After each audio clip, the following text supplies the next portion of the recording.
All right, Mike, we're going to go ahead and look at your swim video analysis.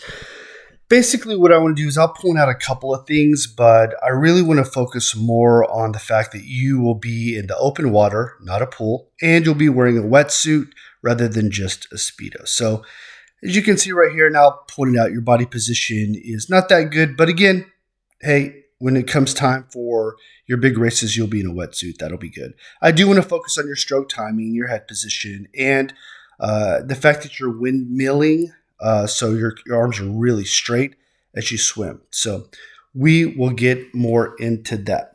But first, let's look at your body position, just so you know what I mean. When I talk about the body position, right here, you can see that you're dragging an anchor. You're dragging your legs. So really, what we want is your legs. And if you're wearing a wetsuit, your legs will be more on top of the water. Your hips will be more on top of the water. But right here, you can see you're dragging an anchor, all those legs. So we want you to be more hydrodynamic. You can see right here with stroke timing, that yellow dot is where your left arm should be. But look how far the arrow is pointing to where your left arm actually is. So you want your timing, your stroke timing, to be more in the front quadrant rather than And I'll show you another video of a different person. And you can see what I mean by having a front quadrant swimming. The bad thing, and this is what I talk about windmilling. You can see how you drop your elbow right there. We want an early vertical forearm catch. I'm going to give you drills for that, which you'll need a snorkel and a buoy. But you want instead of dropping the elbow, you want to keep your elbow high and make that initial pull with your forearm in hand. Rather than just kind of keeping a straight arm and dropping that elbow.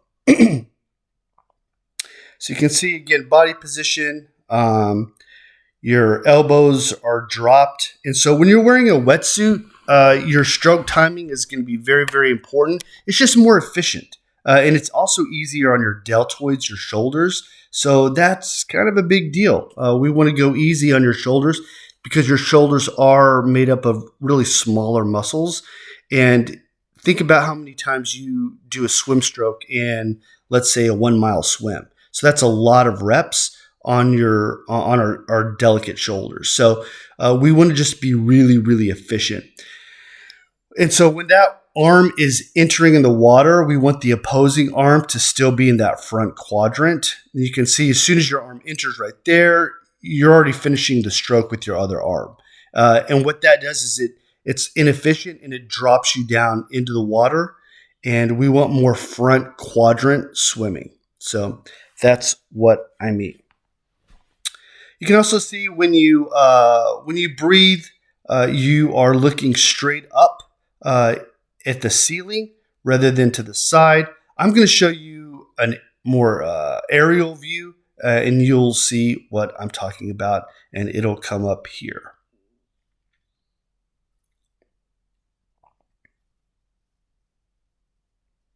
Looks like we're still from the side. I think the aerial is coming up here in just a bit.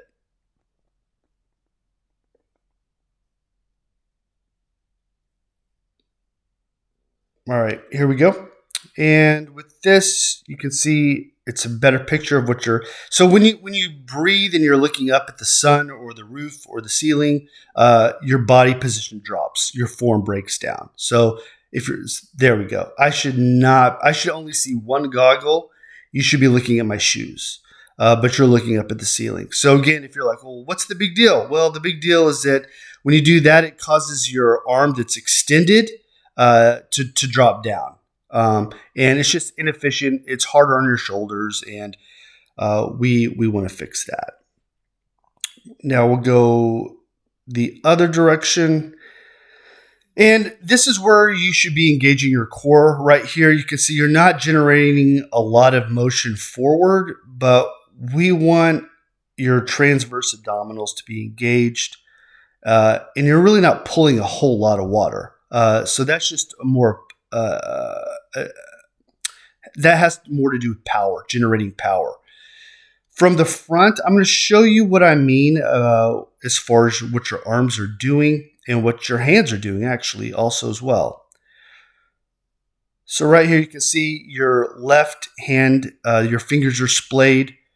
It's pretty much straight arm, and you can see with the arrow on your head, it's diagonal. And so what this causes is your entire left side to collapse into the water, less hydrodynamic.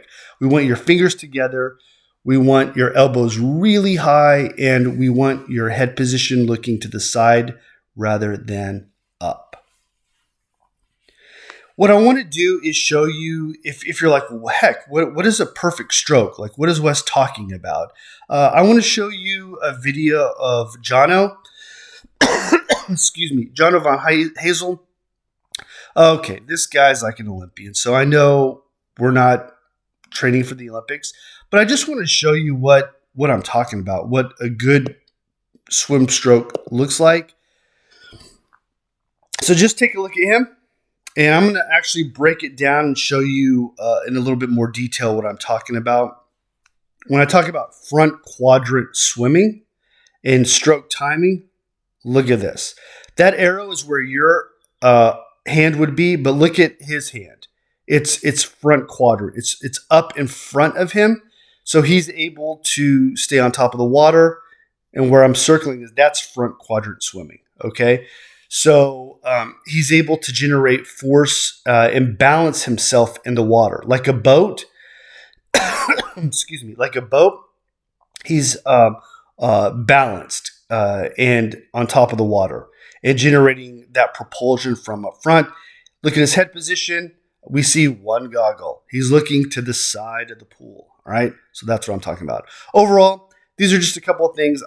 You already have you doing the drills with the board in working on your stroke timing. I'll update your drills, but right now we're not going to worry about body position because you'll be in a wetsuit. But I'll give you the drills, so hopefully this helps. As always, we're going to walk you through this, and let me know if you have any questions.